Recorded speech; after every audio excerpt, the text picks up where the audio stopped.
l'endroit le plus peuplé que le monde ait connu. La citadelle de Kowloon à Hong Kong était l'un des endroits les plus fous que l'homme ait jamais construit. Même si sa première version date de plusieurs centaines d'années, tout commence vraiment au 19e siècle avec les guerres de l'opium. La Chine est contrainte de céder des morceaux de son territoire aux Anglais. C'est à ce moment-là que Hong Kong devient britannique.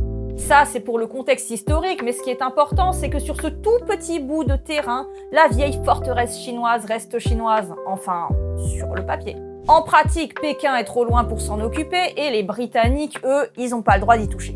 Le résultat est un espèce de no man's land administratif, ni vraiment anglais, ni vraiment chinois. Au début, c'est juste un village fortifié.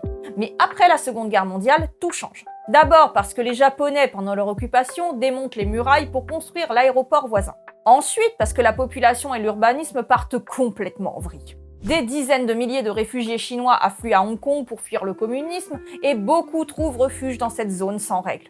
Les ruelles s'entassent, les immeubles s'empilent les uns sur les autres sans la moindre règle d'urbanisme. Ah si, faut pas dépasser 14 étages pour pas gêner le trafic aérien de l'aéroport.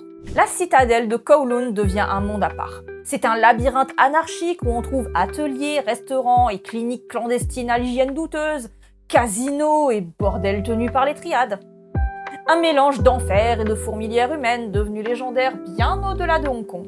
Pour faire un point population, en 87, on estimait sa population entre 35 et 50 000 personnes sur seulement 0,026 km², soit une densité de 1,2 à presque 2 millions d'habitants au kilomètre carré. Pour comparer, Paris intramuros, c'est seulement 20 000, ce qui en fait de loin le record mondial. Alors oui, techniquement, ces chiffres sont calculés sur la surface au sol, sans compter les étages, mais ça change pas le fait que des familles entières s'entassaient dans quelques mètres carrés seulement. Au début des années 90, les conditions sanitaires et la qualité de vie dans l'enclave inquiètent sérieusement les autorités anglaises et chinoises. Si bien qu'il est décidé d'évacuer et de raser la ville. Aujourd'hui, à la place de l'ancienne fourmilière, on trouve un parc qui rend hommage à son histoire et rappelle l'existence de la vieille forteresse d'origine.